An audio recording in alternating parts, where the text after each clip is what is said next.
show. This is Comic Character of the Week. How are you? Doing Very good. good to see you. Very good to see both of you. It's amazing. We're one short tonight. Sal's in the owner's box at the Capitals game, in the Islanders owner's box wearing Capitals stuff. So that's pretty cool. Go, Sal. Yeah, we got an awesome show for you tonight. Kind of off the cuff, but not really. But we're going to show this guy. Oh, I know who that is. I have no idea. That's why I come on these shows. That's the Crimson Cow. That is exactly correct. Yes, sir. Magneto. Magneto. Yeah, absolutely. Ladies and gentlemen, it's going to be awesome. We're in the pre-show right now. We're going to get started here probably in about 5 to 10 minutes. So like always, that gives you plenty of time to sit back, relax, get comfortable. Make sure that the caps on these are really loose or off completely. And anything that has paper and staples and 4-color ink, just have it right on your lap so it can spill. It'd be amazing. Yeah. So there we go. Before we get started, ladies and gentlemen, let's go ahead and get some business out of the way. Business. Get the business. Business. Ladies and gentlemen, make sure to find us on all the socials. All you got to do is type in at the Codex Station, and that is where we will be, your favorite social media platform, and where we're live streaming right now. Once again, at the Codex Station. And also, we have a super awesome website that you need to check out. That is thecodexstation.com. Head over there for all your Codex needs. Get some merch, meet the team, and so much more. Once again, thecodexstation.com. Now, Dan, you're in Sal's seat today, so where can we find you when you are not Instagramming on Instagram or banging the squared circle telling Uncle Gary to Tombstone Pile Drive? Yeah, you can check me out on Instagram at Dan Kelly Art. The spiel post a few times a week. I just posted a Spectre sketch card that I did today. And I saw that. It's good. Thank you. I actually colored it because I normally don't color my stuff because I'm not super confident in my abilities. But when I finished drawing it, I was like, this one just like screams out for some color. So, excuse me. I had white chili for dinner and right on. Glad we don't have smell-o-vision. I'll bottle it up and send it to you. That's funny you say that because my brother-in-law sent me a short today about how if the Flash could outrun his own farts. Oh my! And they broke it down scientifically. No. That if he did it while he was running at top speed, he would in fact run faster than the particles coming out of his ass. However, if there were anybody around him, they would be hit by 10,000 mile an hour bullet particles of shit. So they would die. But I mean, I was gonna say that takes crop dusting to a whole new level. Yeah, it sure does. Going the low-tech route, I remember Buddy Hackett having a set about how midgets get it worse in an elevator when somebody's blowing their ass. I fell off the couch in tears. I was laughing so hard. Listening to Buddy Hackett describing and making faces of the midgets in the elevator when you bust your ass. Oh they're my God. Ground zero level. Oh Christ. Oh, man. Speaking of ground zero, ladies and gentlemen, that is the move Uncle Gary is about to give you when he lets you know where he can be found when he's not here. That would be a good ground zero. That'd be a good name for a wrestling finishing move. He's going to do the ground zero. That's right, man. Apocalyptic, ladies and gentlemen. That's right. Well, when I'm not wrestling uninformed comic folks in the ring, what I'm doing is you can find me at Comic Logic every Wednesday, getting my weekly fix. Comic Logic, I'm a proud co-owner of. We are Loudoun County, Virginia's only comic book store. Please come see us. We had a wonderful event last weekend. My thanks to Dan and Sal and their families for coming, supporting our lot con. They said they had a good time, so I think they might have. So it was a good time. It was wonderful to have them come support us. And I saw you were dressed to the nines. Did you like that? You were dressed to the nines. Made I that told, shit look I told good. Tim about the books you talk Sal into buying. Yeah. I'm gonna upgrade it if you don't buy it. Oh, he got it. That's a better. I was like, I'm thinking like, I wonder how much of a kickback Damien gives him for this.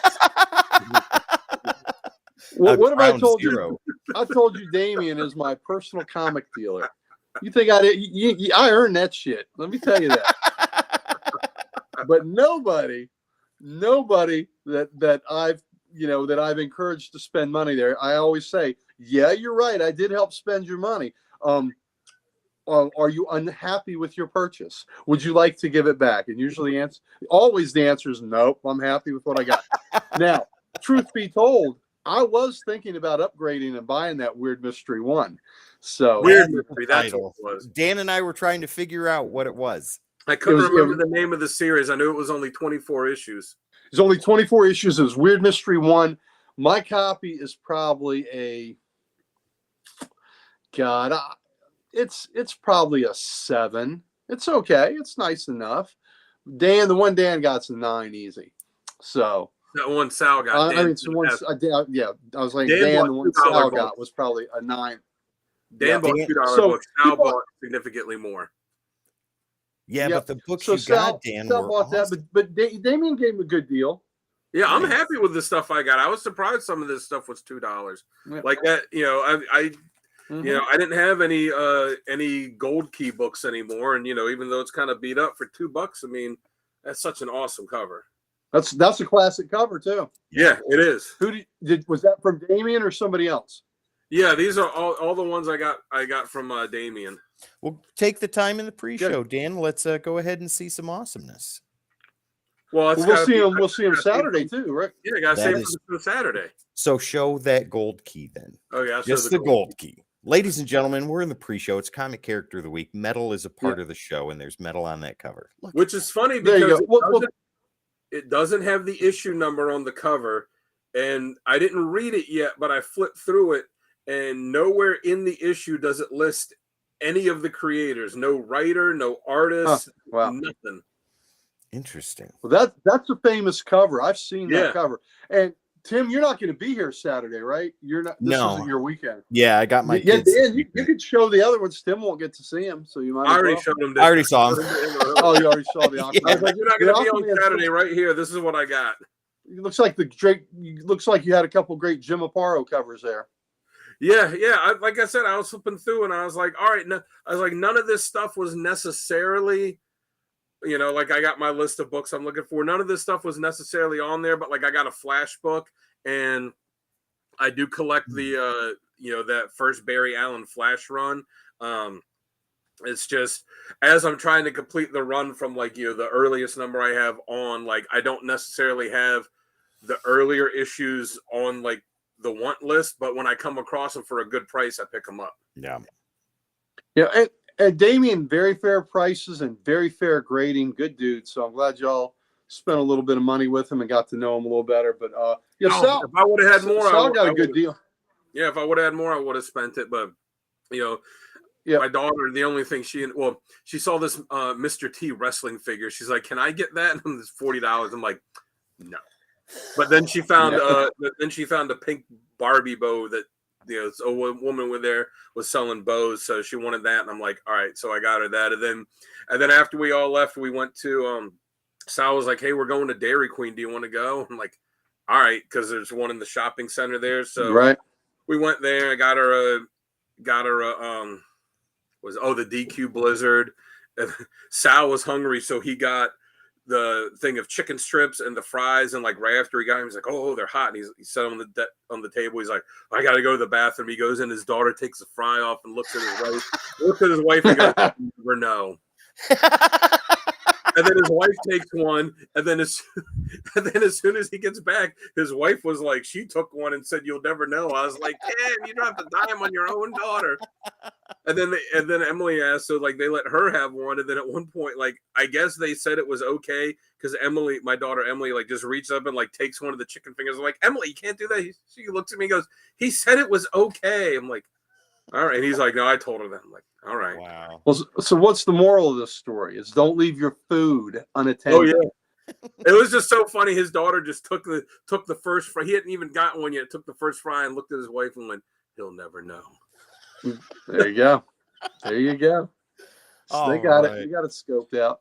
Ladies and gentlemen, I think that is a perfect spot to end this pre-show. We are going to get into the Master of Magnetism here in about 30 seconds. So I hope you're ready because... Oh, wait a second. I just wanted to say too before I forget. I asked why you had Netflix. You said you had watched the spooky movie Sinister. Can't recommend highly enough. I just finished it the other day. The miniseries they just put on there, The Fall of the House of Usher. Oh, I've heard about that. Fantastic. Oh, can't recommend it highly enough. I look forward to that. A dealer I know, Mike Kramer, that's his cousin that does that. Mike Kramer from Shazam Comics, that's his cousin that writes those. He also wrote Black Mass or something that came out a few weeks ago. That was really good too. Well, all right. Yep. Ladies and gentlemen, can't recommend it highly enough. It was fantastic. It like incorporated all these different things from different Edgar Allan Poe poems. Well, I'm a Poe. I love Poe, so I'm ready. Oh, then you'll really like it because it throws a lot of stuff in there, and and it weaves it all in so that it's not like the Pit and the Pendulum, like they just kind of had to force that in. Like everything, the way they have it constructed, everything fits in there perfectly.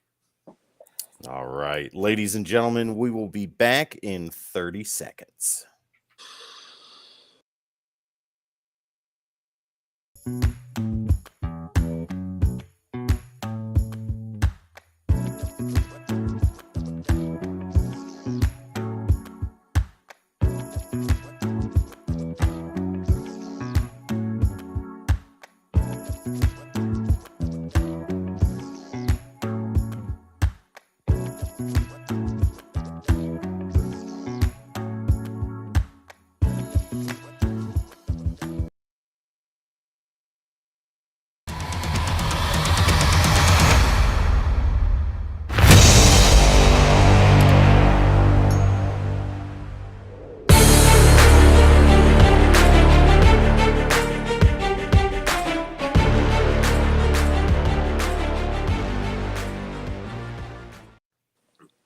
Hello, ladies and gentlemen, and welcome back to another episode of Comic Character of the Week. We are talking about the Master of Magnetism himself, Magneto. My name is Tim the Terrible. This guy over here is Dan the Kelly Art. He is the road manager for the Ric Flair of comic books, Uncle Gary himself. Ladies and gentlemen, I hope you are as excited about this episode as we are, because we are going to deep dive right into this. And Dan, I'm going to let you go ahead and take it away with our origins. All right, so Magneto, first appearance was X-Men issue 1, which I think somebody here has a copy of. Is one of you? It's not me, guys. It's me. Not... I have a reprint. Oh, I've got a facsimile from 1963. It's real. That's wonderful. Yeah. So, September 1963, X-Men 1, first appearance of Magneto, created by the legendary duo of Stan Lee and Jack Kirby. As far as his origin, he was born Max Eisenhardt to a middle-class German Jewish family. When the Nazis rose to power, his father, mother, and sister were executed. He survived, and he was sent to Auschwitz. He escaped with a girl that was also there that he had fallen in love with when he was younger, Magda. After they escaped, they got married, and they had a daughter named Anya. And later on, when his powers manifested fully for the first time, they were attacked by an angry mob, and they burned down their house while his daughter Anya was still inside of it, which made him just lose his mind with rage. He unleashed his powers, killed everyone in the mob. Magda was terrified of him, so she fled while she was still pregnant with the twins that would become Quicksilver and the Scarlet Witch. To find out more about one of them, go check out our episode on the Scarlet Witch from a few weeks ago. Good episode, by the way. Yes, it was a good one. Thank you. Yeah, so and also when he left Auschwitz, when they escaped, he started going by the name Magnus. And then she runs, and he's wanted by the authorities for massacring all these people, and he's searching for her. So he creates a new identity of Eric Lensher. He moves to Israel and he starts working in a psychiatric hospital where he meets and befriends Charles Xavier. Neither one of them know that the other one is a mutant until they are attacked by Baron Strucker and Hydra, at which point they each learn that the other one is a mutant based on having to use their powers. Eric realizes that their worldviews are just not compatible, so he goes off, and that's when he goes and creates the identity of Magneto, and then pick up an X-Men 1. Magneto fights the X-Men, and we go from there. All right. As far as his powers, it's the master of magnetism. He controls metal, whether it's magnetic or not. In real life, he controls metal. He can create electromagnetic fields, electromagnetic pulses. He can fly using the Earth's electromagnetic energy. He can kind of create force fields. The helmet that he wears helps him, gives him some degree of invulnerability from psychic attacks, and even when he doesn't wear it. And then it's a bunch of, different variations on, on those kind of power sets with being able to control metal and electromagnetic fields. All right. Well, ladies and gentlemen, before we dive further into the Master of Magnetism, let's go ahead and take a sponsor break real quick. Don't forget, go ahead and head over to w.gg. They've been our sponsor for quite a while. We all love them here, and we know you will too. Head over there, use keyword code -X at checkout to save 10% on your order. Once again, that is w.gg, keyword code -X to save 10%. All right, enough of the business. Let's go ahead and dive into some scenarios on how Magneto works best. Uncle Gary, go ahead and take that away. All right. Well, Magneto, when he first appeared, was pretty much just he was another, exceptionally powered evil character, and it was just, he was kind of one-dimensional. He starts the first appearance was X-Men 1. The second appearance was X-Men 4, where his first appearance with the Brotherhood of Evil Mutants, where you have Scarlet Witch, Quicksilver, Toad in it. I think Mastermind was in that first too. Yeah. So Mastermind was there too. So he's just, he's just another leader of another group of bad guys, and he stayed one-dimensional for a long time. When they started fleshing out his backstory, that's when, to me, Magneto got really interesting. When they fleshed out more of his and Xavier's opposing worldviews, and it was quite a revelation when they had the miniseries that revealed that he was a concentration camp survivor. That was quite poignant, and that really added a layer to him and really kind of explained his hatred of humanity and why he was perfectly willing to take the reins and rule himself on what he thought would be because he thought he could do it better. I like the Magneto that is more compatible with Xavier's worldview, not quite accepting it, but like the Magneto that ended up becoming the headmaster for Xavier's school. That's the Magneto I like, where he's still when he was leading the New Mutants, right? Right. Yeah. Right. I like that Magneto. He was still a badass, but he was trying to become more accepting and to become more like Xavier, but to meet more in the middle, to not abandon his ferocity, but to come off as megalomania, because the big megalomania aspect of him I didn't like so much, but I like more where he kind of regained his, humanity and wanted to meet mankind in the middle and try to work with them. That's the Magneto I like. And at times he's disillusioned. At times he loses his cool, and he's about to dip back into it. But I find that conflicted Magneto much more interesting than just the one that wants to lord over everyone. But again, that's just my opinion, and I'm going to be interested to hear what you fellas think about it. But that's the Magneto that I find the most fascinating. So I'll go ahead and go next. I think that there's two things that I think really makes this character work. One is solitude, and the other is his version of misunderstood passion. Right? So when there's solitude, like when he's on asteroid M or wherever he may be, and he has decided he's like, everything I've done has been for nothing. I'm going to go and I'm going to live alone. Just don't bother me and I won't bother you. What do? They go and bother him, and he tells them that. He's like, I told you, just leave me be. I'm here. I'm not doing anything. I'm not messing with the humans. I'm not messing with Homo sapiens. I am Homo superior and I am alone. And they're like, no, we know you're bad. We're going to do this. And then they go and attack him. And he's like, I told you. And he ends it. He's done.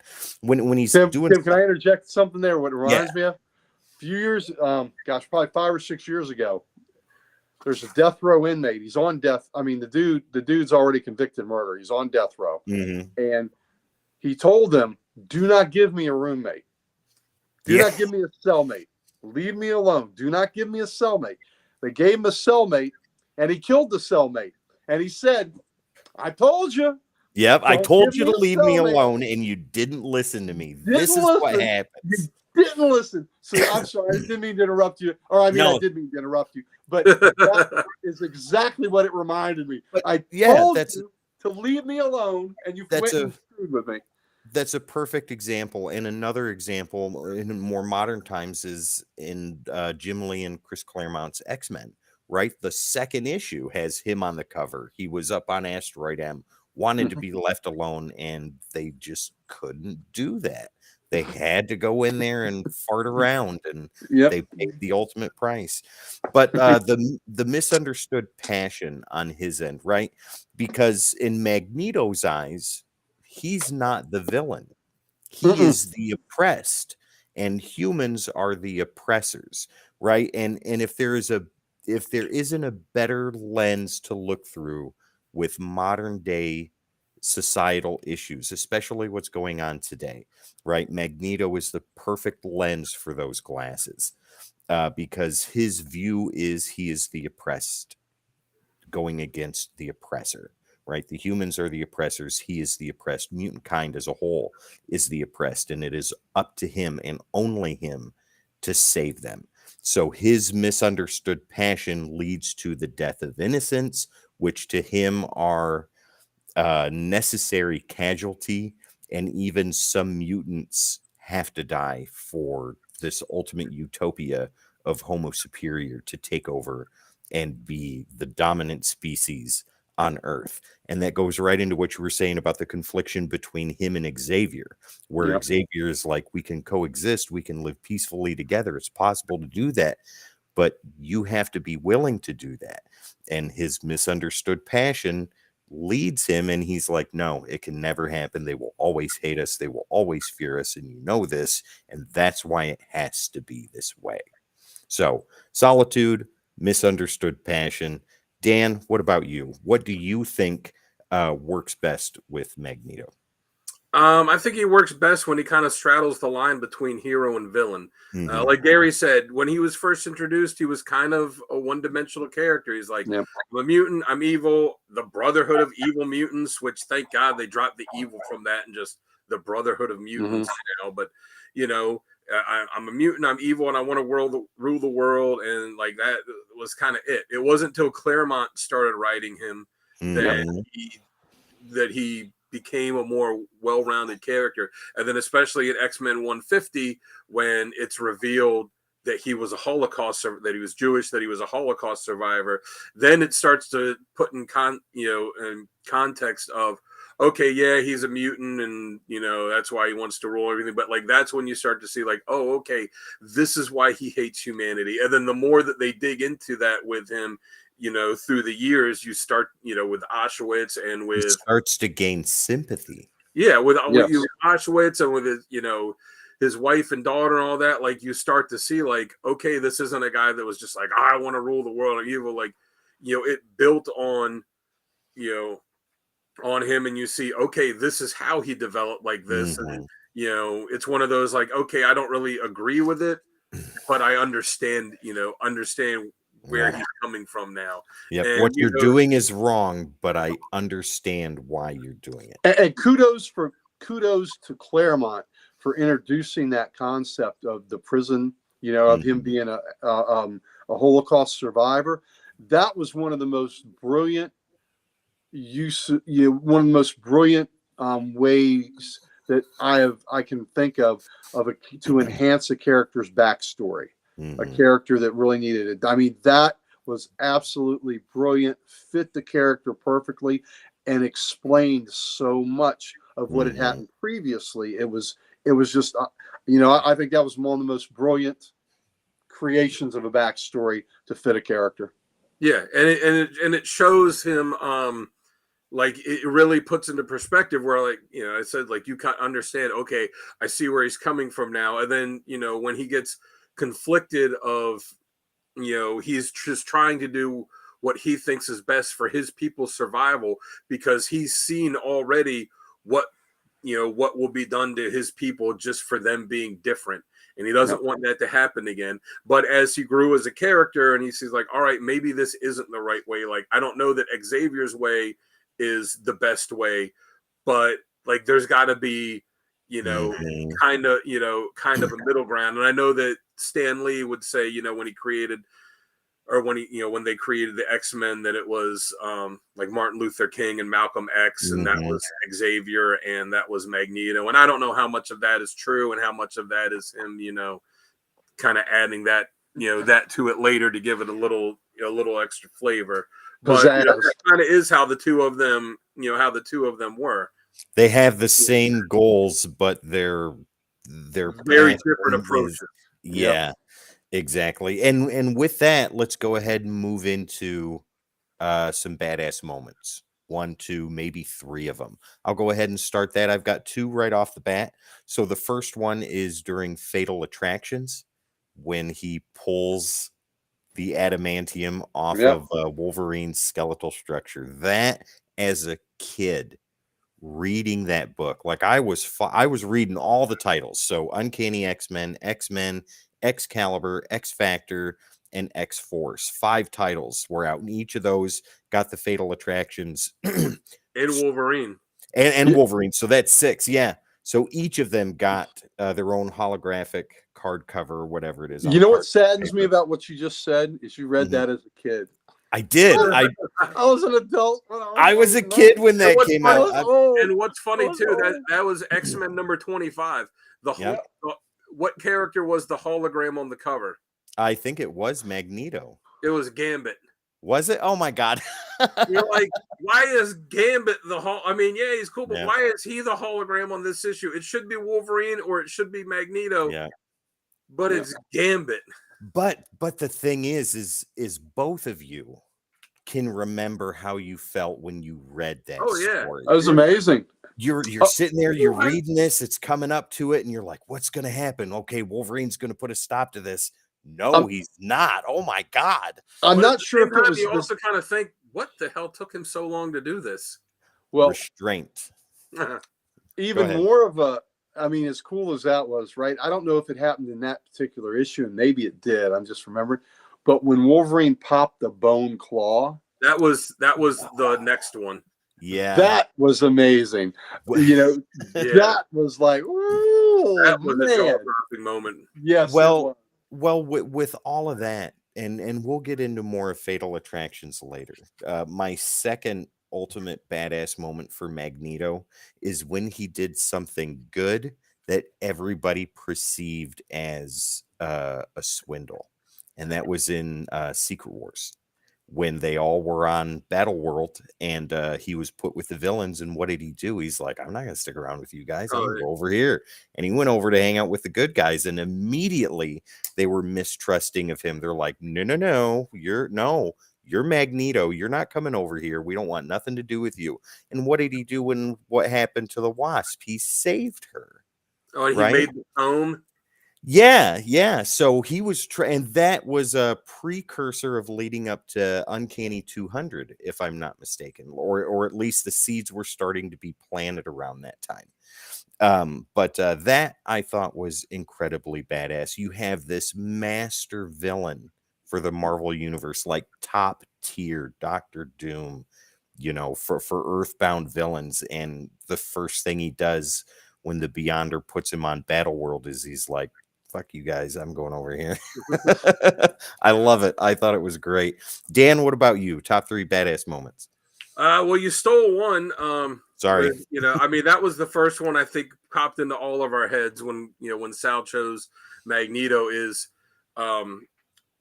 X-Men 25, when he just rips the adamantium out of Wolverine's body. And the monologue like, during the whole thing. And the way he did it, where it was popping out through all the skin. Yeah. It was so brutal and gruesome. And that led to Xavier being like, all right, I'm just turning your mind off.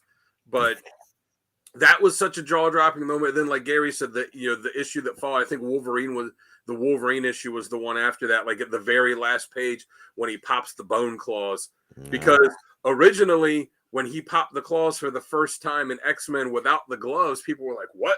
Because everybody just assumed the claws were part of that thing, yeah. Mm-hmm. Part of the gloves. And then, but then it was like, okay, well, he got these claws when they did the Weapon X thing. And then when he pops the bone claws, it's like, oh, so he had claws before that. Like, that was a whole other dimension. But that's a whole other character. Yeah. And going back further, Dan, when he was first introduced, you thought the metal claws were part of the costume. Yeah. And then it was several issues into the new X-Men where they showed that they came out of his hand. It was when they were captured by the Sentinels, and they were in their normal clothes, and he like popped them to bust out of the thing. That was a big reveal then. So kind of cool that they got to use it again in a different way. Yeah.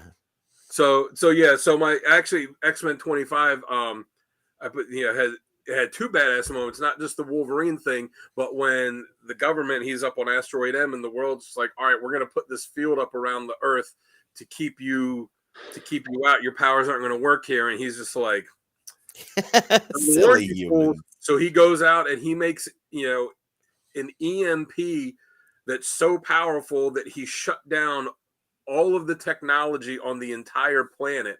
And that's what caused the X-Men to go up to Asteroid M, which then caused him to rip all the metal out of Wolverine's body, because he was like, yeah, you're the whole world back to the Stone Age. Wow. Back to the Dark Ages. Another one I got was from the Astonishing X-Men series. I can't remember the issue number. From the Age of Apocalypse run? Or no, it's the Joss Whedon one. The newer stuff, okay. So in the first story arc of that, when they brought Colossus back, and these aliens were trying to destroy the Earth, so they made this basically a gigantic bullet that they fired at the Earth, and it was going to hit the Earth and explode it and kill everyone. So Kitty Pryde goes in it, and she uses all of her power to make the bullet intangible so it'll pass through the Earth.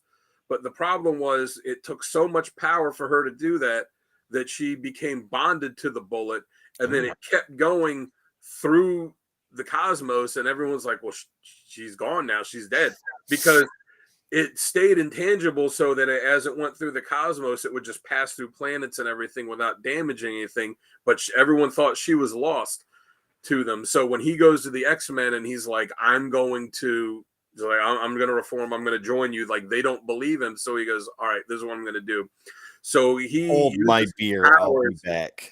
He uses his powers, and so powerful that he reaches out through the cosmos, finds, and this is a long time has gone past, finds the bullet, brings it, not just finds it, but then brings it back so that they can get Kitty out of it and save her. And then that's when they accept him, be like, okay, we believe you now. All right, that's good enough. All right, yeah, cool. there you go. And then the final one I got is not even from an X-Men book. It is from Captain America 367. It was during the Acts of Vengeance storyline, which that storyline that ran through Marvel Comics. for anyone that doesn't know, is really cool. It's someone came to all the villains and said, here's how you're going to win. You're all going to switch opponents. So Dr. Doom, you're always fighting the Fantastic Four. You're going to go fight this person. Magneto, instead of the X-Men, you're going to go here. Red Skull, instead of fighting Cap, you're going to go here. We're going to switch up all, all of these rivalries. And, that's how you're going to defeat, that's how you're going to win, because they're not going to know how to fight you. And it was a really cool storyline because you got to see characters fighting other characters that you didn't get to see. Mm-hmm.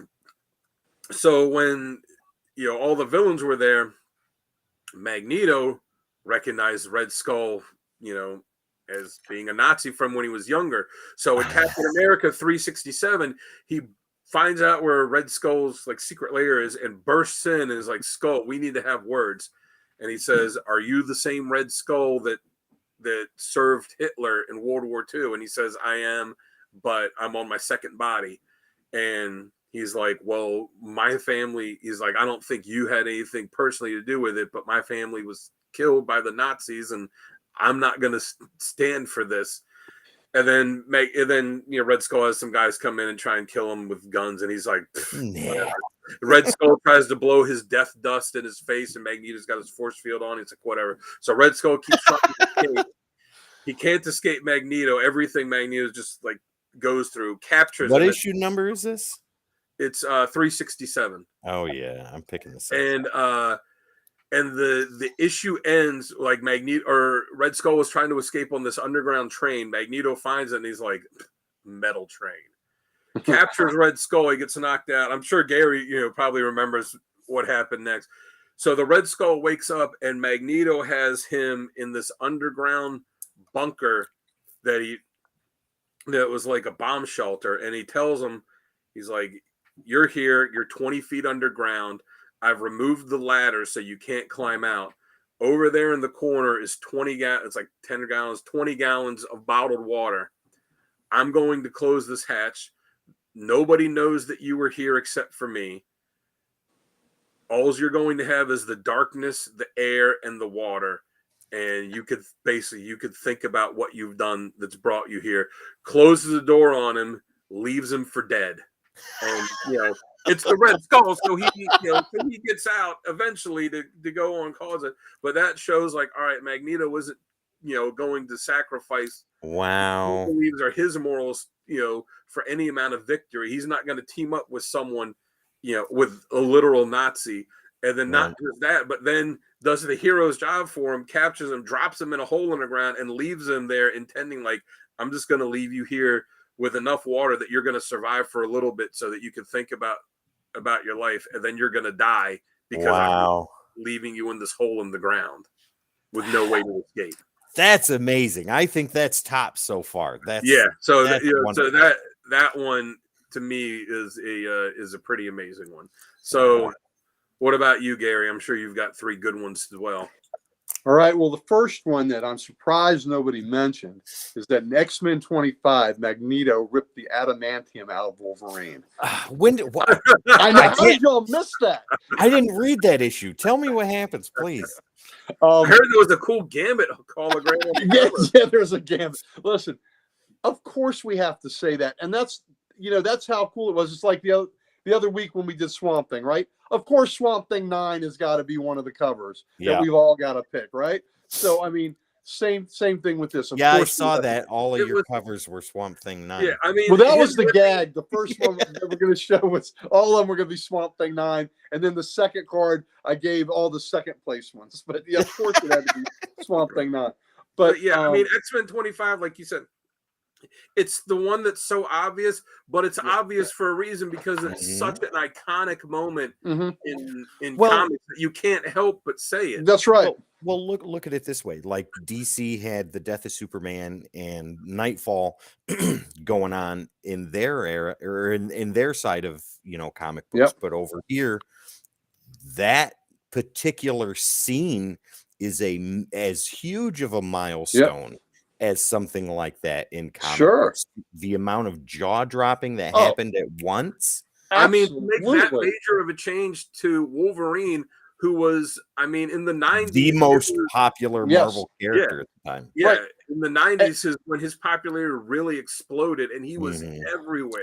Yeah, and like we said, it wasn't just a one punch, man. The second punch came in that Wolverine issue, and he pops the bone claw. So I mean, all this is interspersed together that it was like, wow, you got knocked on your ass twice with jaw dropping moments, and that's when comics are the one best. issue. Yeah, well, in 2 issues. Well, The next, Well, but in one storyline. in one storyline.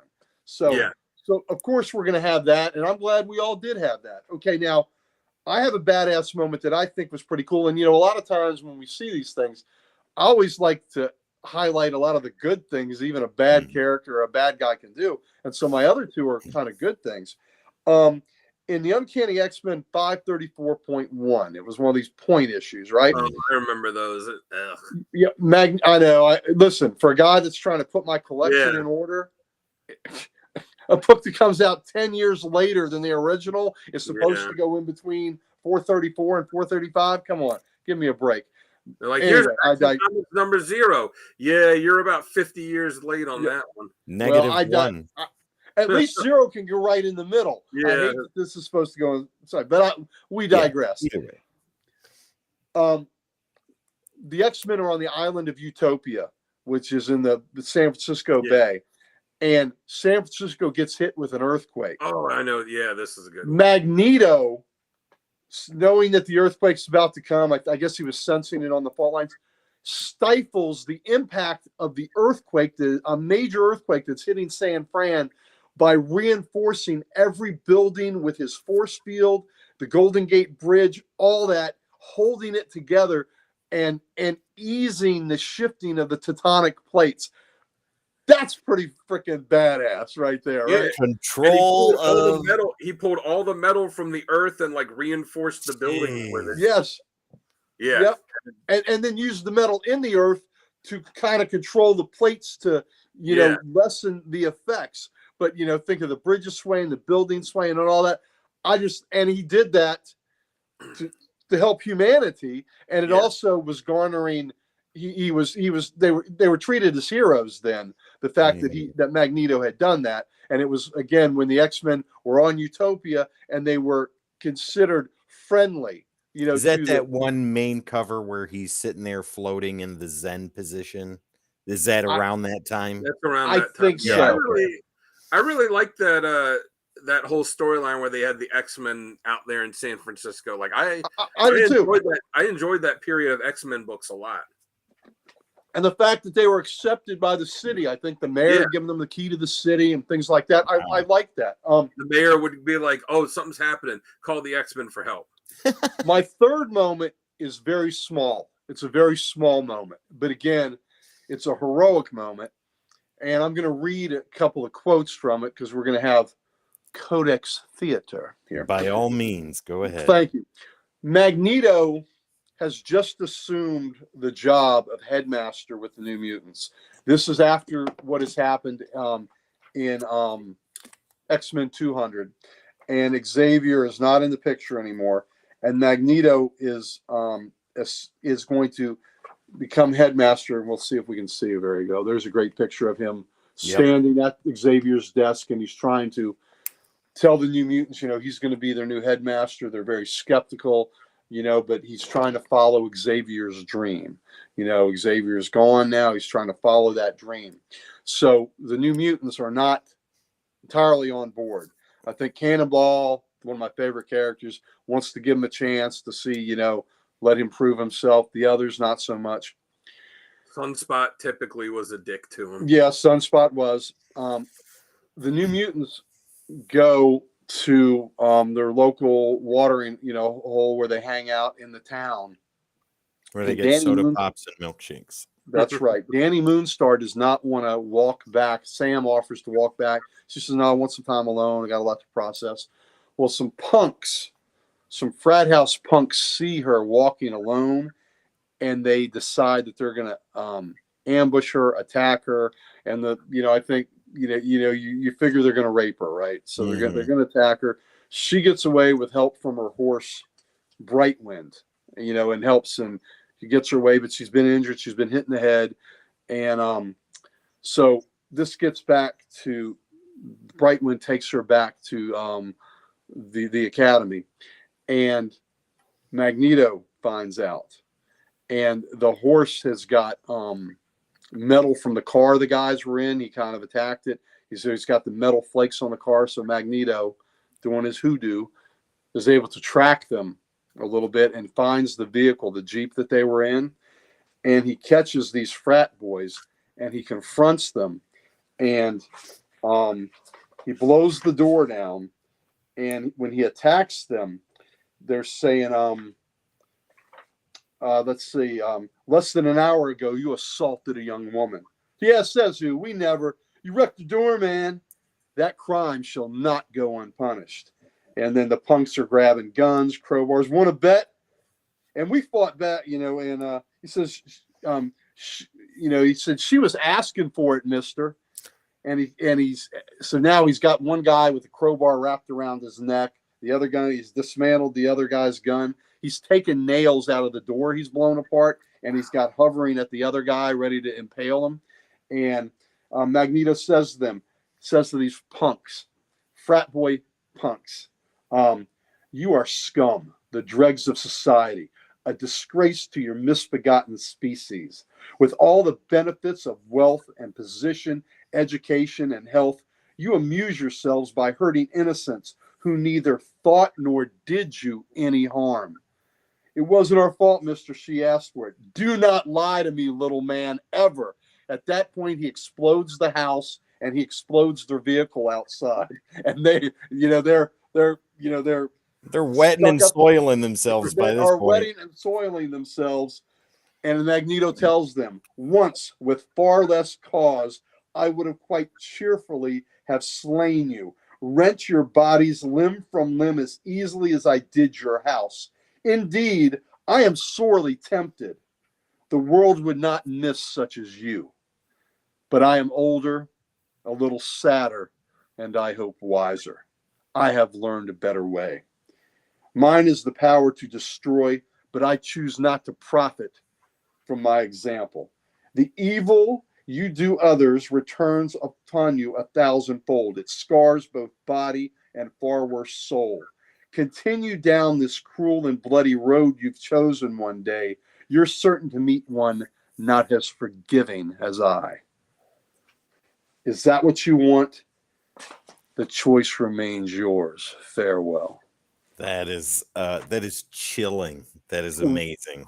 Great writing, Chris Claremont.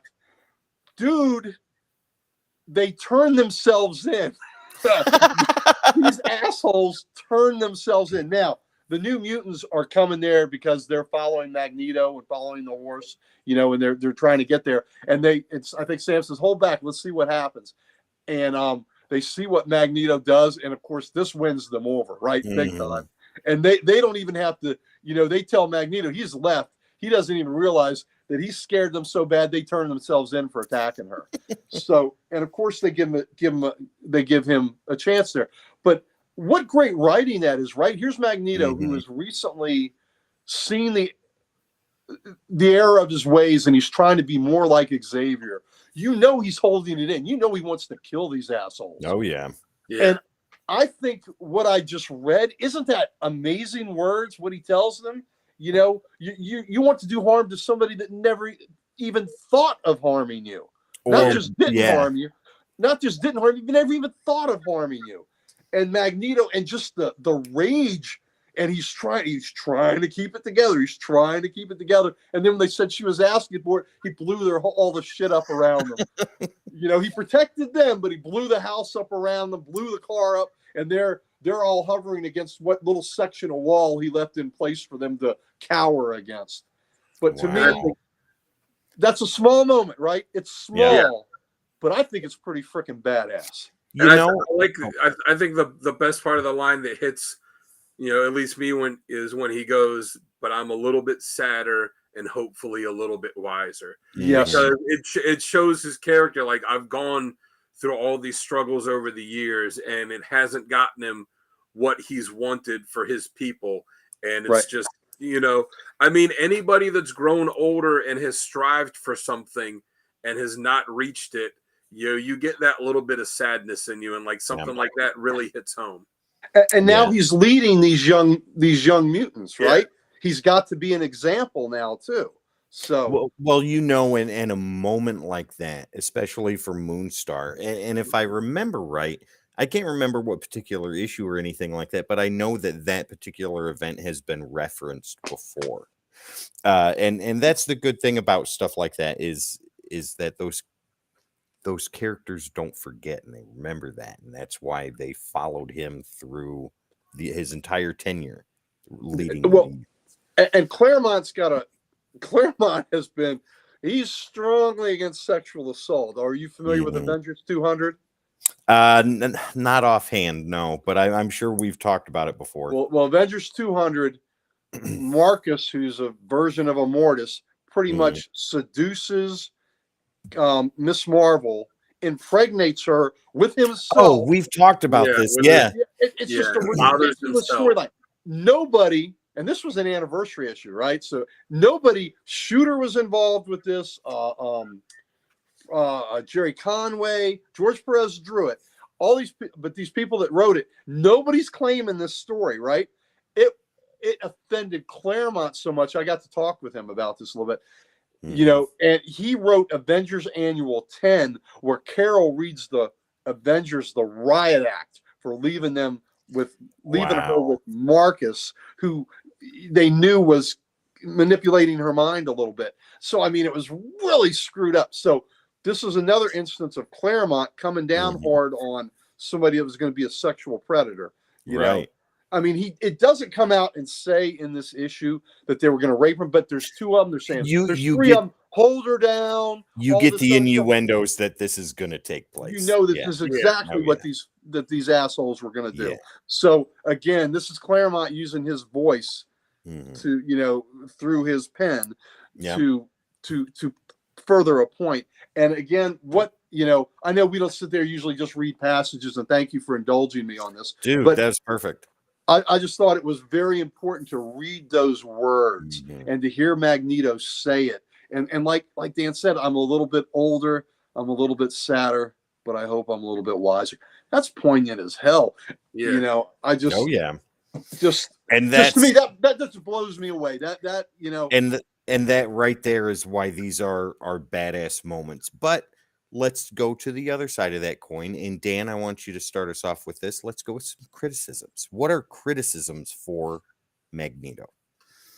Really, for me, it's just kind of how he was when he was introduced, like a one-dimensional character. Because, like you said, until Claremont got a hold of him, and really until X-Men 150, when he revealed that he was a Holocaust survivor, and then built up with that, with him and the other writers over the years, it was just, I'm evil, and I want mutants to rule and humans to go away, and that was kind of it for the character. And and even when he would show up outside of the X-Men, it would like in Avengers and stuff, it was like, oh, he's just a bad guy. And but when that element of him was introduced, that's when you get the stuff like the Captain America issue I referenced, where he's going after the Red Skull, who's supposed to be teaming up with, and he's like, I'm not going to team up with a Nazi. Like, all these other ones, you're okay working with him, like not me. So when he, whenever he's looked at as this one-dimensional character, that's what's annoying. And one thing I'll say too, like in the other mediums where he's been in live action a bunch of times and animation, why can't he have a German accent? Why he's got a British accent, he's got an American accent, he's German. That's fair. That's very fair. That's fair. I'm going to take the second chair on this one. Gary, we'll let you have the last word on this segment, but I'm gonna run right along with you, Dan. The one-dimensional bit with Magneto, but thankfully that's in the earlier parts of the X-Men, Yeah. right, where they had to do a lot with a lot of panels in as few pages as possible. So it was the story of the week, it was the story of the month, and they needed that type of villain to fulfill that type of role, and he did it very well. But it didn't leave him with a lot of substance. It didn't leave him with a lot of character development, and the character development that he did have was very small, and that was unfortunate for a character that is supposed to be, like the X-Men villain, even as much so as one of the premier Marvel villains. And when he's the type of villain that's just like, curse you all, the mutants will rule, the humans will die, and that's the extent of the emotion that he has, it doesn't give people a lot of reason to cheer for the good guys, other than to be like, well, the X-Men are going to win again, so there's that. But like both of you have said before, when Claremont got in there and he took over and he started giving reasons behind the things that Magneto was doing, and giving him character development and depth and emotion and morals and standards and things like that, that's when it started to change. So once again, the one-dimensional bit with Magneto, I think is right on point, Dan. And Gary, you can have last word on this subject. All right. And before I get that, just a quick, we talk about not, why would I work with you? You're a Nazi. One of my favorite scenes in The Rocketeer is at the end when it's revealed, that when you got the Nazis and the mobsters find out they're working with the Nazis, they turn the Dalton says, "What do you care, Eddie? You're getting paid." He said, "Hey, buddy, I may not make an honest buck, but I'm as red, white, and blue as the next guy." I love that. I think what he said, he's like, I may not make an honest buck, but I'm 100% American. That's what it was. I may not make an honest buck, but I'm 100% American. And there's a scene where the cops and the mobsters are like side by side shooting at the Nazis, and they're looking at each other like, wait a minute, what the hell? But yeah, you freaking Nazis, and listen, this, I'm digressing again, sorry.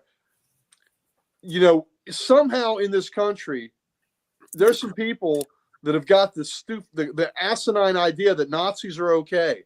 The hell with that. What the hell is wrong with you? One of my favorite Sergeant Rock covers is Sergeant Rock 291.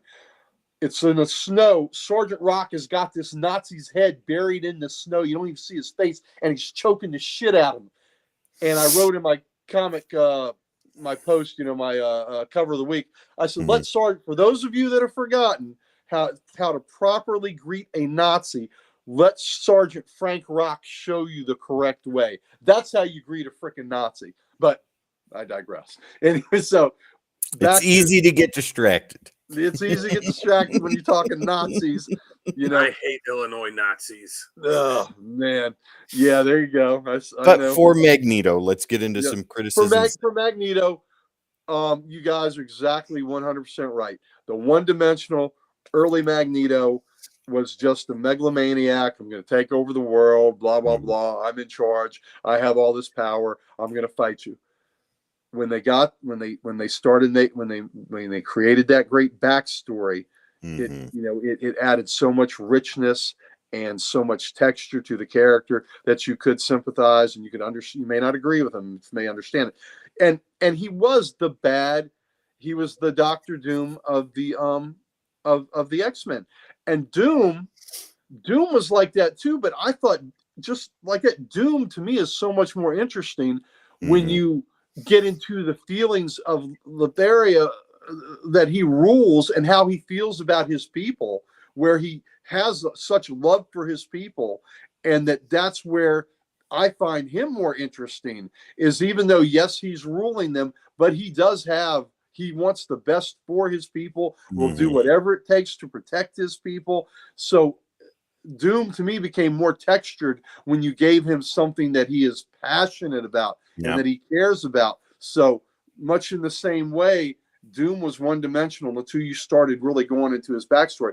Magneto, again, Chris Claremont, stroke of brilliance to make him a Holocaust survivor and to put that tragedy in his past. So I'm like you, one-dimensional Magneto, no fun. All right. Well, ladies and gentlemen, we are getting into what I think is some of the best parts of this episode. All the talking and the deep dives into why these characters work, how they tick, what's right with them, what's wrong with them, leads us up to this. And we're going to do top covers. Before we do that, though, ladies and gentlemen, don't forget to find us on all the socials. All you got to do is type in at the Codex Station. That is where we will be. Your favorite social media platforms and where we live stream right now. Make sure to hit the like, share, subscribe, and follow so you don't miss content like this anytime. Once again, at the Codex Station. So with that, Gary, your leading duties are not over. We're going to start with your covers.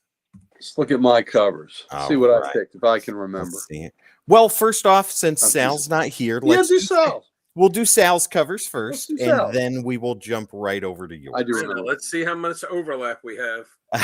Well, I already know that. Let me see. Well, yeah, you've seen them all. So. Yeah, one cover is overlapped. Maybe more. I don't know. But this is what Sal's got. So we've got Magneto #3 right there on the left from the Marvel Now era. Very solid cover. I think that's nice. It's a different costume, different look for Magneto. I remember reading a couple issues of that. But I didn't go much farther than that. But the cover is solid, and I'm very curious to hear Sal's reasoning behind choosing that cover. Then we go into Uncanny X-Men. What is that? 112? Yes. Magneto Triumphant. That is an amazing story. This is where the new team of the X-Men meet Magneto for the first time. Is that right? Am I Second time. That right? Second time, yeah. 104 was the first time. That's right, Which yeah. was the one where they fought him under the volcano? Was that 104 or this one? I think it's this one.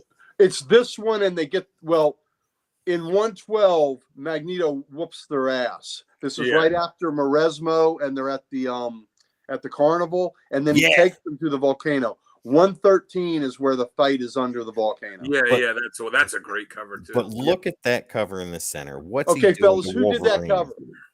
I couldn't tell you. Dan, that's Perez that did it, isn't it? That is George Perez. Oh. When I for one of my trivias, I had that out where you have to guess the artist that I do at Comic Logic, and I put that in knowing everybody was going to say John Byrne because that's right in the middle of the Byrne run. Yeah, this was a Perez cover. That is such a great Perez cover. never really drew the X-Men, but he did a couple covers for him. Yeah, I think he did one of the annuals with Archon. Yeah, I think he did that annual. But yes, he was not famous for doing it, but he did that cover, and that's an amazing cover. Look at that. Fantastic. He's got Colossus under his control. He's got Wolverine right where he wants him, and this is peek into what's coming in the future, right? And then I could see how you could mistake, it's like, oh yeah, it's it was it was Byrne that was doing the run, but you look at it like the way he drew Storm's face is very much similar to the way that Byrne drew it. Like it is. The way he drew this on here, him and Byrne had pretty similar styles at the time. Yeah, and then let's go to that beautiful Jim Lee cover. I don't want to spend a whole lot of time on it because we are going to be talking more about this as we go through the covers. Yeah. So that right there, guys, we all know that is an amazingly classic X-Men cover, let alone a classic Magneto cover. And I'll leave it at that while we go into Uncle Gary's covers. You're going to see two of the same covers. Oh, well, let's take a peek. Yep. Oh, what do you know? Oh, there you go. In the same spot.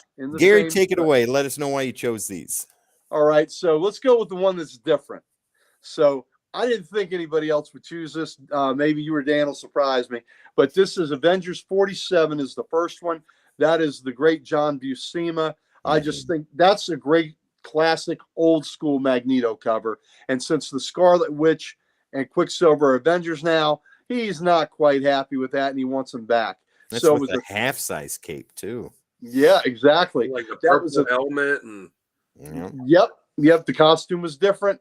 It was a 3-issue run that Magneto was involved, 47, 48, and 49. But anyway, I just thought that was a pretty dynamic cover. And who doesn't love the characters on the side of the book, right? Yeah. Cap, Herc, Hawkeye, Giant or Goliath, and the Wasp. I'm a sucker. Plus, you get the great, the great floating heads in the top too. So, I mean, I just think that's a classic old school cover. So that's Avengers 47. Right on. And then the aforementioned X-Men 112. Kudos for you, Dan, for knowing that was George Perez. That tricks a lot of people. Well, So it tricked me because Byrne, like we just Yep. said, Byrne was in the middle of doing this, and I'm like, that's John Byrne right there. And it's sure, and the storm face, like Dan said, really does look like Byrne. Absolutely. And then, of course, the last one, that great Jim Lee cover is iconic. I wouldn't be surprised if all of us have that one on there. So, well, let's go ahead and go to Dan's, and we'll find out. I do not have that one. Whoa. Look at that. Dan's different. He's got issue 2, though. So, yeah, well, I'll start with that one. Then I've got issue 2 because, the issue 1, it is iconic. But to me, like, when I was thinking about picking that, I knew other people would pick it. But, like, as great as it is, he's too jacked in it. Mm-hmm. And I really think that the cover for issue 2 represents him a bit more. Like, you see that he's got some damage to him. And the look on, and he's got the X-Men are behind him. Like, it looks like they're kind of broken statues or broken metal. He's got Xavier wrapped up, and where it says Magneto triumphant, but he's just got this like weary, tired look to him. Like, yes, I've won, but it's almost this like, why do we have to keep doing this? Yeah. Right on. Yeah. Okay. Love it. Yeah, so I'll go to the other one, which I mentioned before, the Captain America 367. That's the one when he goes after the Red Skull, and it's just such a great cover because you're not expecting, like, oh, the villain's going to fight the villain, but it fits with him when he, like I said, it's a great one to read when he just literally bursts through the wall, like breaks the wall down, bursts through the wall, and he's like, Skull, we need to talk. And like I said, the way it ends is just brutal. But I love that cover of him just standing over him with his boot on his head. Yeah. And then the middle one from the miniseries Magneto Testament. So you see him, like, this one I thought was like a really a pretty powerful cover. You see it him is. as a child. It's a almost like the Schindler's List type of thing where, the girl that had it was black and white to the one girl with the red at the end. Oh, the girl in the red coat. Yeah. Yeah. So it's all black and white, but he's got that like one little splash of red. So that's him. And you see that he's in the concentration camp. He's got the barbed wire there, but then in the clouds, you just kind of see the priest helmet. Yeah, the helmet, like, but you could kind of, if you really notice, you can see the eyes in the helmet too. And it's, like the future him looking down on the past him, trapped there as a child, where, it's almost this kind of like, when you're older and you look back on your life and, remember what brought you to where you are, that it's, a pretty poignant cover. Gentlemen, before we go to mine, look at X-Men number 2, says Magneto triumphant, right? Mm-hmm. Yeah. Now let's go back to 112. Yeah. Magneto triumphant. Ain't that something? I like, as you were talking, Dan, I was like, wait a minute, that sounds familiar. Yeah. So there you go. So Dan, once again, man, those covers are amazing. That center cover is, as Uncle Gary affectionately says, and I have taken and used many times over, those are modern art masterpieces. Yeah, I mean, that one to me, like, there's all kinds of like really cool looking covers, but that's the one that like really, is powerful in a different drama piece. Yeah. Yes. Yeah. Well, all right, gentlemen, let me go ahead and show you mine. So once again, we've got X-Men number 1. The classic Jim Lee, the gorgeous, the beautiful, the wonderful, that shows Magneto in all his 90s glory, and it couldn't have been drawn any better, I think, at the time. We've said enough about it, so I'll move on.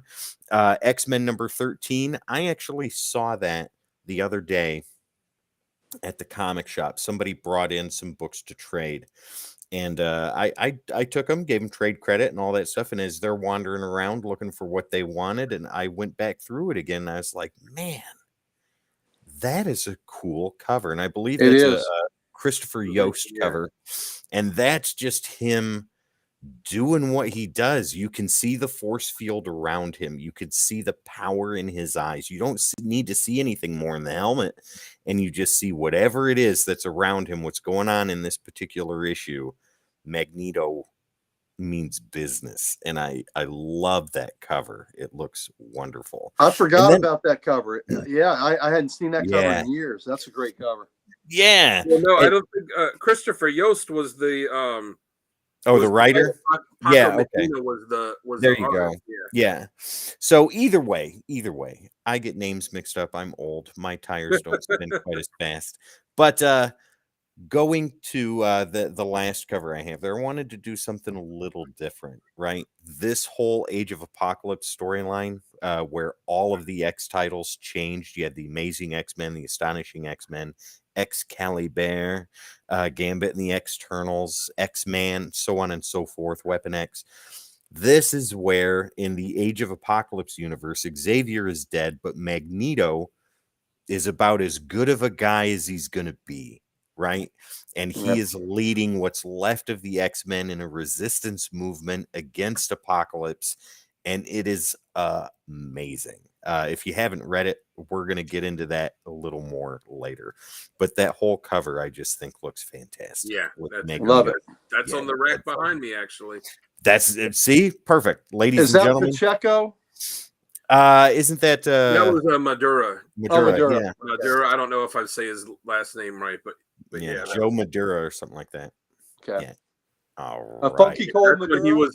That's when he was the hot artist, because he was on. He was huge. He was on X-Men, and Chris Bachalo was on Generation X, and they were like two of the real hot young artists at the time. And you had Andy Kubert on. He was on the other X-Men book. Yeah.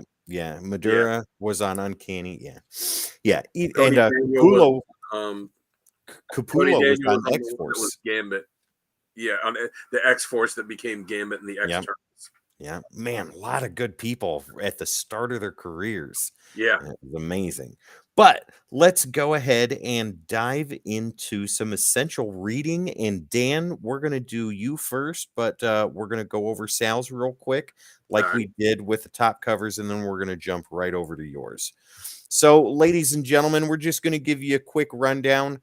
X-Men Alpha and Omega, that has to do with the Age of Apocalypse storyline. If you haven't read it, the omnibus you can grab, or by all means go dive into some back issue bins and find these Age of Apocalypse issues. It was a hot series in the 90s, and it is well worth every bit of paper to read.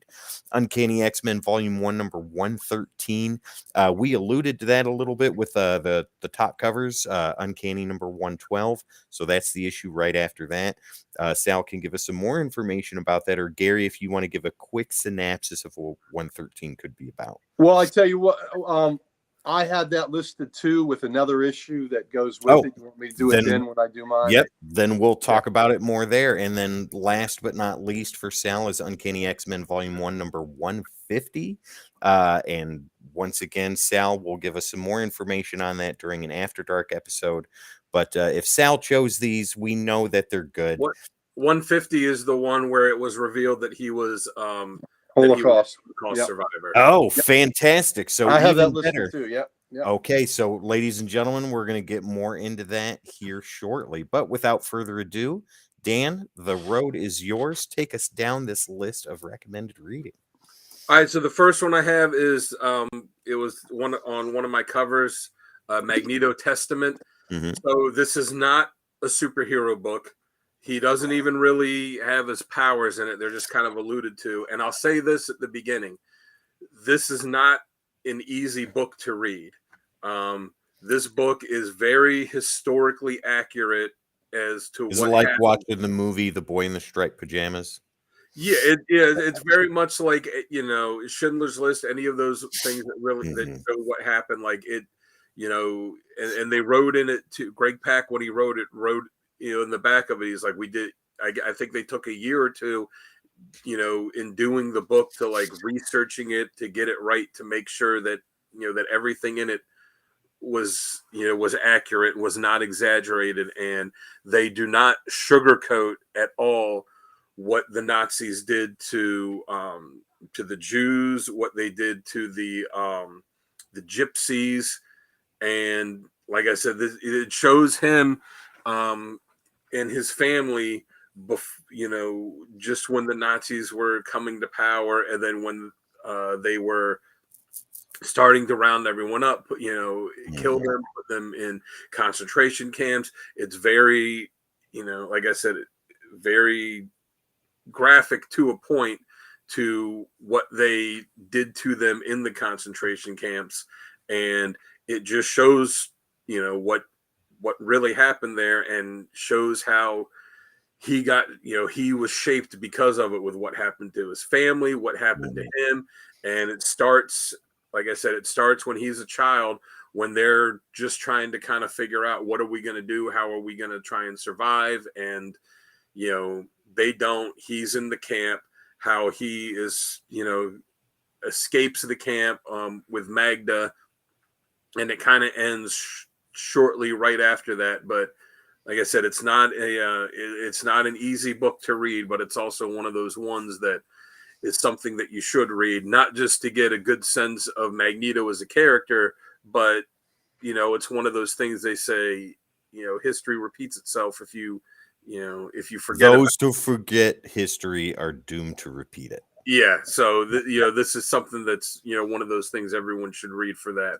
The next one I have is Magneto issue 0, which that is not a common book, though you can get copies on eBay pretty cheap. It was a book that was a giveaway. I can't remember exactly how you got it. I think it was sending something in if you bought another issue of X-Men or something, but it reprints the backup stories with Magneto from Classic X-Men issue 12 and 19, and then the Magneto story from X-Men Unlimited issue 2. So the reason I told Jamie to list them in this order, because Magneto Testament is him as a child going to what happens to his family, going to Auschwitz, escaping, and then Magneto 0 with these reprints from the stories from Classic X-Men 12 and 19. It starts showing him and Magda after they have escaped the concentration camp. But even though this book came out years and years before, it shows them after they've gotten out of the concentration camp, as they're trying to build a life for themselves. And, the mob finding out he has powers, killing his daughter, him killing them, the wife, Magda, fleeing him, and, him going to Israel, meeting Xavier. It builds that and shows more of his background with that. And, some of the stuff he went through in his life before he decided to become Magneto. And then X-Men Unlimited 2, that story is reprinted in there as well, when the government decides they're going to kill him, they're going to take him out, and them getting this agent that they are training special to go after him. And they've built him this suit where, Magneto can't detect him, and they built him this gun that's all completely made of plastic, so he can't do anything. And it shows a lot of Magneto's history in that too. And then shows the perspective of this agent that they sent after him, who blames Magneto for the death of his brother. So all in all, it's a really good issue, diving into him. And then, as Tim said, I have Age of Apocalypse on there because, that is just one of my favorite X-Men stories. I love it's a classic. I loved the whole thing when they did it. I loved all of it. I've still got all the issues. I've read it multiple times. I would say, as Tim showed on the cover, he is on the cover of Astonishing X-Men #1, and he was the leader of the team in that book.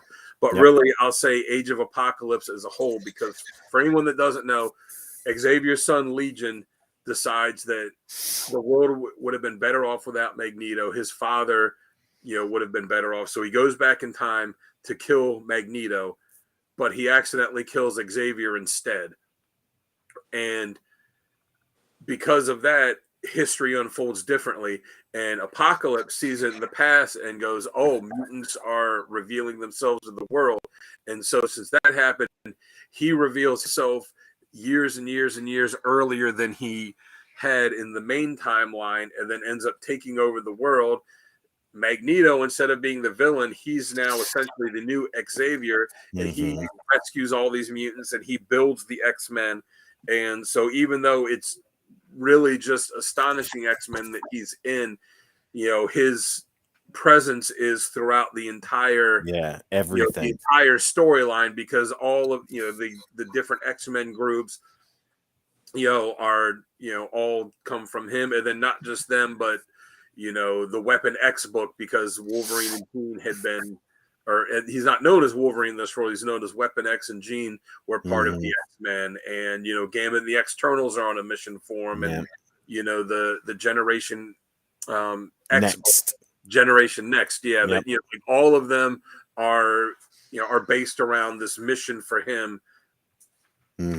So read the whole thing. It's fantastic. Yeah. All right, I'm gonna jump on mine next. So we'll go ahead. Let's see here. We'll start right at the bottom. Right, Dan alluded to Age of Apocalypse as a whole. The Astonishing X-Men 1 through 4 focuses on Magneto as the leader of the X-Men. And you saw in our top covers that issue number 1, some of the characters that were back there. Rogue was back there, Sabretooth, Wild Child, and a couple of more. Sunspot, I believe, was in there too. It was Sunfire. It was Sunfire. Sorry, Banshee, Iceman. Yeah, but Magneto and Rogue are in item. Oh yeah, they're married. Yeah, exactly. But I'm not going to dive any more into that. It's definitely something you need to read, and if you only read that is a great stepping stone to get you to check out some other stuff too. So yeah, definitely do that. Right in the center, X-Men number 1 from 1963. Ladies and gentlemen, if you want to see where Magneto got his start, his first appearance, and what we were talking about before about him being a one-dimensional villain, which at the time was not necessarily a bad thing. It served its purpose for the books that he was in. Right there is where it starts. X-Men number 1 from 1963. And then right up at the top, Fatal Attractions, ladies and gentlemen. We have been talking about this the entire episode, and I don't think there's much more to say except for this.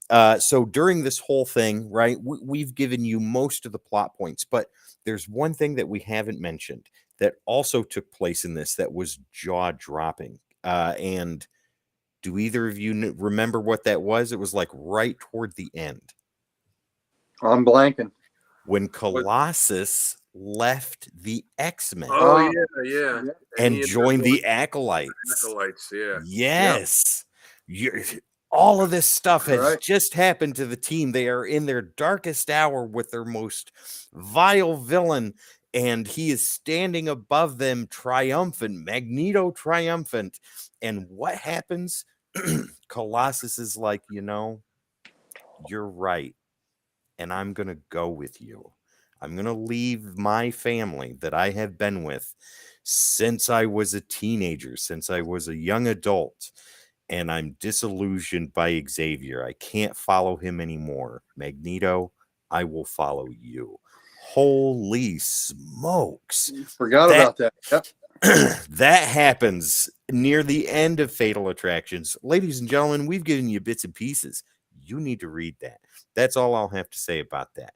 So, Uncle Gary, let's go ahead and talk about yours.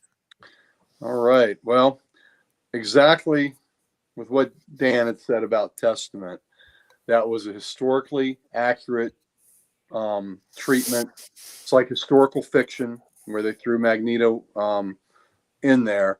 But as a young man, what happened to him in the concentration camp? Greg Pak took the basis for, what Chris Claremont had laid out about him being a Holocaust survivor and part of at Auschwitz. And then what Pak and the art team did on that, it was just moving. It was powerful. The whole book is, pretty much like that cover Dan showed, that it's just all moving, and it is tremendous. So Magneto Testament is thought-provoking, it's poignant, and it's powerful. And another example of when comics transcend and become literature, in my And estimation. if you, as a side note too, if you get the trade of it, because I think it was 5-issue miniseries, but if you get the trade at the end of it, there's a story that doesn't have any. It's not connected to the main Magneto story, but it was a short comic that was done because there was an artist, and unfortunately I'm blanking, I forget the name, but it was an artist that was in a concentration camp and was forced to paint by the Nazis to paint these portraits, and the Polish government had the portraits and refused, and the artists had been trying to get them back, and the Polish government, like had them in this museum and was refusing to give the artists their works back. And it was these comic creators, I think Neil Adams was one of them, that kind of took the artist's side and like really pushed for her to get her paintings back, and did this comic as as a way to help push the story forward. And they put that in the back of the trade for Magneto Testament. Wow. Well, that's pretty powerful. Wow. Very good. Well, that's even more reason to want to look at that. Yeah. So my next one is Uncanny X-Men 111 to 113. So Sal had 113. 113 is a great battle issue with Magneto, but you need the other two to lead up to it. And then as a precursor, Uncanny X-Men 104 was the first time that the new team, the new X-Men, had faced Magneto. He totally kicks their ass. And so they have, they have had to run off and lick their wounds after he just decimated them. They're nowhere near ready for him. In 111, they are in a carnival, and their minds have been wiped by Maresmo.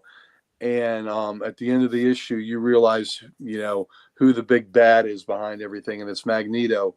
And that's the big reveal at the end of 111. And then in 112, it's that we show that great cover where he's, got Wolverine's claws going into his face, and he's trying to back him off, and he's got Colossus throwing him around like a ping pong ball. Magneto kicks their ass again.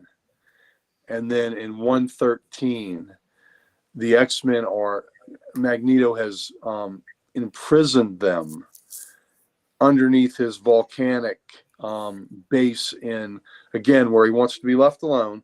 But he's got them in his base underneath a volcano in Antarctica, in the Savage Land, and nobody will find them. And through Storm's ingenuity, they're able to, break free. And when Magneto goes to his base because he knows something's amiss, the X-Men are ready for him. And 113 is one of the greatest battle royale issues you will ever see. And the outcome with Magneto was pretty good. It was pretty good for the good guys. So, but it was a great issue. Led into a couple other great stories where the team got split up, and part of the team didn't know if part of the team thought members were dead. The others thought the others were dead. So it was just a great epic battle underneath an active volcano, and it was pretty amazing. And there was a natural disaster there with the volcano. That is the mighty Marvel manor right there. Yes, it is. And that's a cool cover too. 113 is a great cover. But anyway, it's just great battle issue. Cyclops at his best directing his team. I will say that. So now X-Men 150 and 200. I think Sal had 150 on there. 200 is also important, and they're tied together.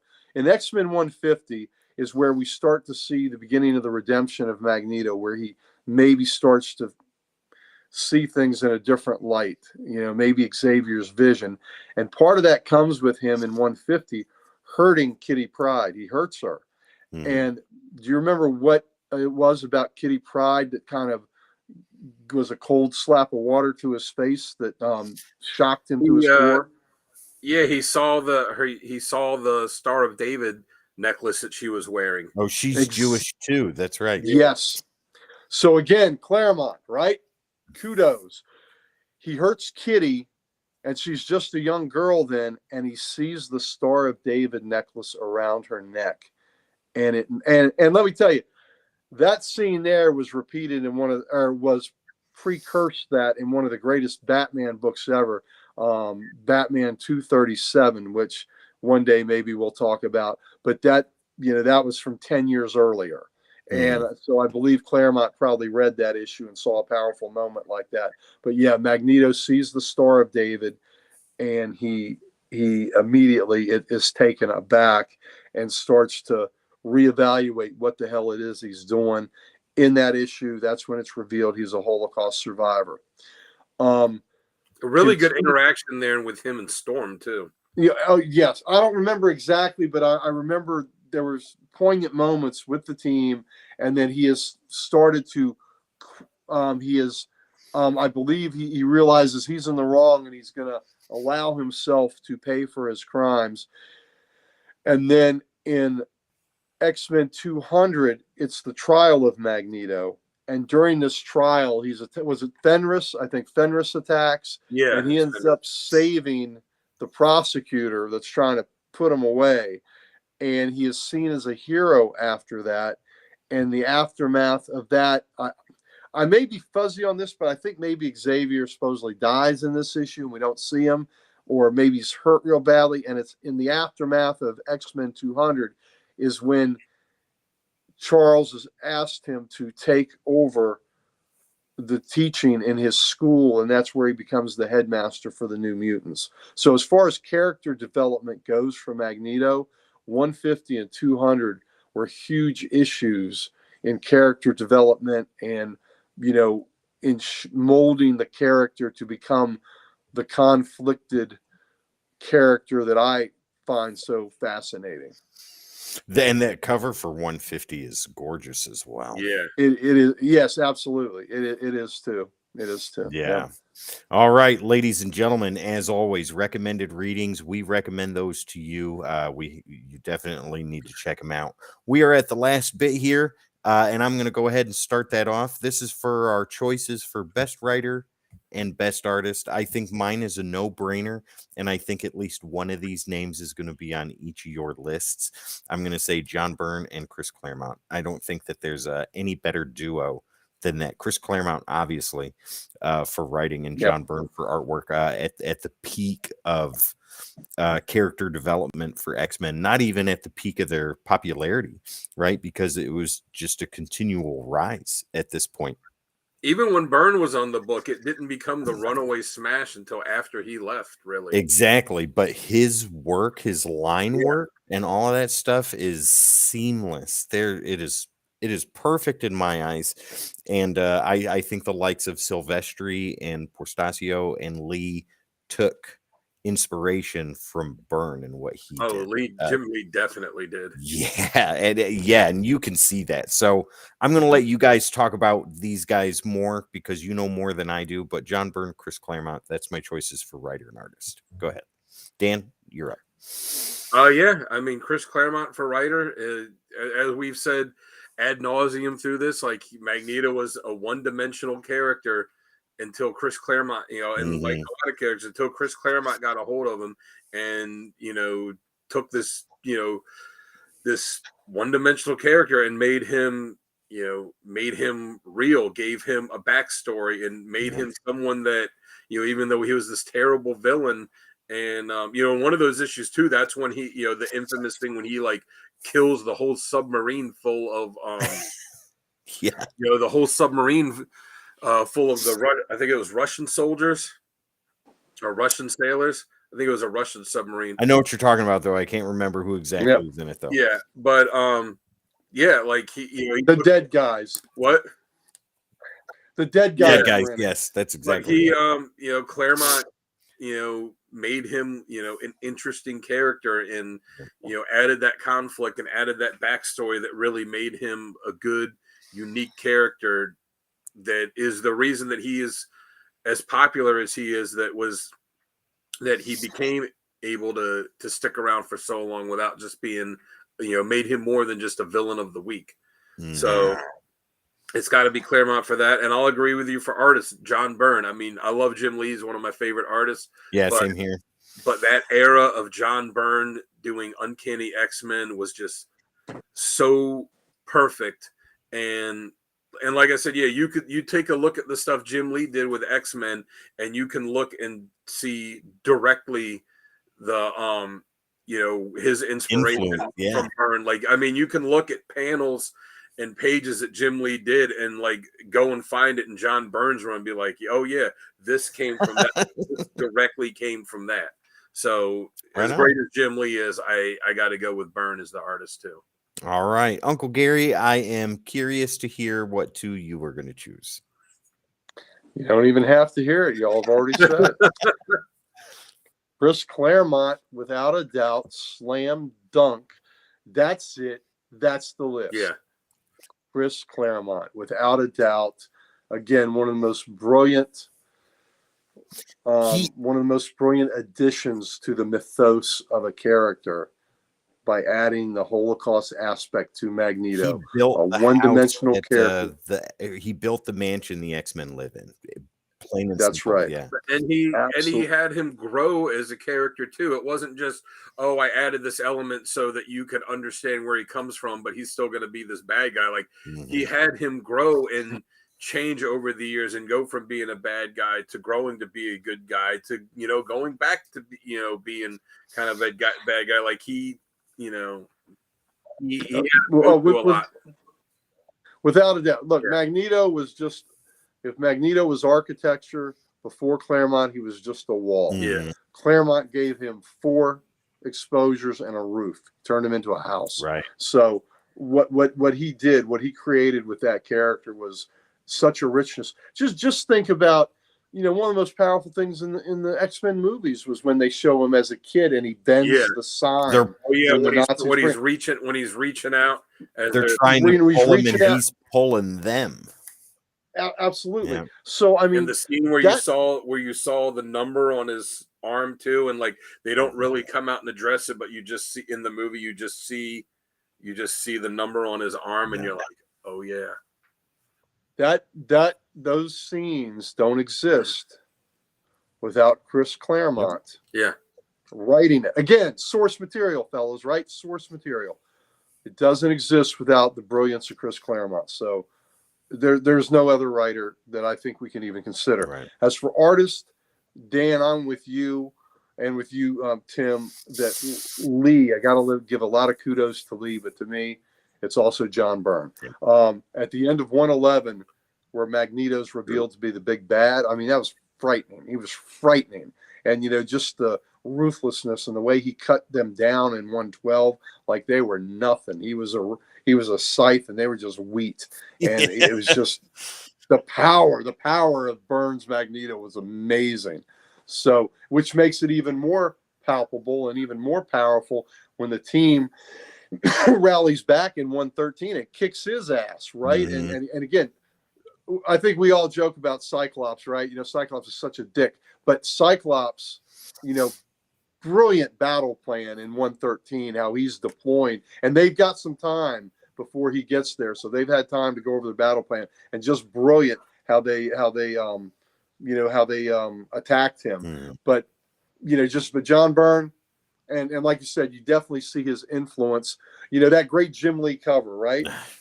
I see the John Byrne influence in that of X-Men 1. You see that John, you see that influence. So I'm with you guys. Chris Claremont, John Byrne. It wasn't I was going to say with Claremont too, it wasn't just that he added that backstory, and made him like a fully realized character. He made him like a threat too, because before that too, it's like he shows up, they fight, the X-Men beat him, and he goes off like, I'll get you next time. Like, it wasn't really until Claremont took over, he's like, no, this guy is powerful. This is next time. This is next time is now. Yeah, this guy is a legit threat. He's not just going to show up, fight him for an issue, they beat him, and he goes. It's like, no, when he shows up, it's a big deal. And he's got the power that, that he's going to be a legitimate, real threat, and they're not going to beat him every time. Well, think how much more interesting Claremont made Xavier by giving him Magneto as a philosophical foil when Magneto has reformed or has altered his ways a little bit, but they are still at loggerheads on so many issues. It gives Xavier somebody to play off of, where the X-Men aren't really Xavier's peers, but Magneto is his peer. Yeah. Oh, yeah. So it gave somebody that Xavier can play off of philosophically. And I think the character of Xavier is lessened without Magneto. And people always made a big deal about Wolverine, like, oh, his origin shrouded in mystery and all this until they did the origin series. But like, people forget too, like, that's what Magneto was for a long time. Like, you didn't know what his real name was. They didn't reveal his name until like the 90s. He was around for a long time before, like Hewlett Packard, right? Like he was just Magneto, and then at some point they were like calling him Magnus. But even that, you're like, is that just like a short version of Magneto? Like, is that part of his name? It wasn't until long time after that they revealed, Eric Lensher, and then even farther on, they were like, well, no, his actual real name is this. That's a name he took on later. But go ahead, finish your thought. No, I was gonna say, like, that was people forget, like, that was a big part of him too, is that you didn't know anything about him. Well, gentlemen, I would love to talk about this for the next 3 hours, which I know we can do, but we are getting fast short on time. So, ladies and gentlemen, for those of you that are new readers, we have given you a wealth of information to go ahead and check out the rest for yourself, and you will not be disappointed with one of the greatest villains / maybe heroes in the entire Marvel universe. And with that, ladies and gentlemen, the show comes to an end, and we are going to go ahead and get some business out of the way. Once again, ladies and gentlemen, you can find us on all the socials. All you got to do is type in at the Codex Station, your favorite social media platforms, and where we're live streaming right now.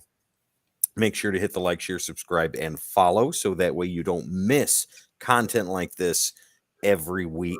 We put new stuff out every day. So at the Codex Station, ladies and gentlemen. Also, don't forget, we got a website. It's up, it's new, and it is awesome. thecodexstation.com. Head over there to get some merch, meet the team, and so much more. Once again, thecodexstation.com for all your Codex needs. And a big shout out to Sal for kicking ass on that is right on the website. That is right. And you can find Sal right here on YouTube when he's not doing Codex stuff. All you got to do is type in Sal's Comic Corner right there on YouTube and go see some awesome unboxings, slabs, and a lot more. Once again, Sal's Comic Corner. Now, Dan, the Kelly Art, the road manager for the Ric Flair of comic books, the former owner of Instagram, current seller of X, formerly Twitter. How do you do it 255 days a year, sir? What a resume. What a resume. Oh, I've got a whole history for Dan, and it goes into the future. We'll see what happens with his career next. Well, all of that was really true. Would be a lot nicer. My collection would be much closer to Gary's than it is to what it is. He's being humble, ladies. Yeah, you can find me on Instagram at Dan Kelly Art. You can also find me on Twitter there too, and Threads, but I don't really do much with them. But yeah, go to Instagram, find me on there, check out some art, give me a follow. Let me know what you like. Let me know what you want me to see next. Maybe you want me to draw Magneto. Maybe you want me to draw someone else. I don't know. You let me know. Buy a commission, so your money becomes my money that can be used to buy more comics. Threads was offered to him, ladies and gentlemen, but like Google Lens, it went by the wayside. Google Lens. Wow. But last but not least, the man with the plan, the what did we say? Ground zero of finishing move. Ground zero. Ladies and gentlemen, let everybody know where you are tombstone pile driving when you are not steel chairing and steel caging right here on Codex. Well, thank you very much for that great introduction. I appreciate that. You can find me every Wednesday at Loudoun County, Virginia's only comic book store. We're in Northern Virginia. We'd love to have you come by. On Wednesdays is when I get my fix. I put it right here. I inject that 4-color ink right into these veins, and it gives you power, baby. Gives you big muscles by reading comics. So, spinach, that's for Popeye. Comics, that's for the muscle there. So come get some comics. When you're picking up as many stacks as I have, that'll do this. So come see us. We would love to have you. We appreciated having Sal and Dan by last week for our lot con. So that was a great success, a little mini con in our parking lot. So come see us at Comic Logic. We'd love to have you. Also, you can find all of us interacting on Comic Character of the Day, the site founded by our good buddy Archduke Kevy. It's the reason so many of us got interconnected was because we met on that site. I do the covers of the day. Dan does question of the day, panels of the day. Tim's always on that site to make sure that we're doing things correctly. He's watching. He is always watching us. So you can find us there. And then now let's finish up. Let's go to our moderator, the man with that silky baritone, the late night DJ that gets you home. We're here. We're almost home. It's almost time for us to get to bed, but we've got to go just a little further down that road. And who's better to get us? That man on the all-night radio, the one, the only, Tim the Terrible. Ladies and gentlemen, it is school night, and the kids are fast in bed. I know the evening news is about to come on, but before that happens, make sure to check under those beds. Make sure to look in the closets. Make sure to even check in the garbage disposal. Make sure there are no mutants floating around. It is 10:47 p.m., ladies and gentlemen. Do you know what your kids are? Yeah. And with that, that's good. And with that, ladies and gentlemen, this comes to an end of another comic character of the week, the master of magnetism, Magneto. My name is Tim the Terrible. This guy over here is Dan the Kelly Art, and down below is the Ric Flair of comic books, Uncle Gary himself. Ladies and gentlemen, we will see you next time. We have that one gaping hole without Sal here. Oh, all right.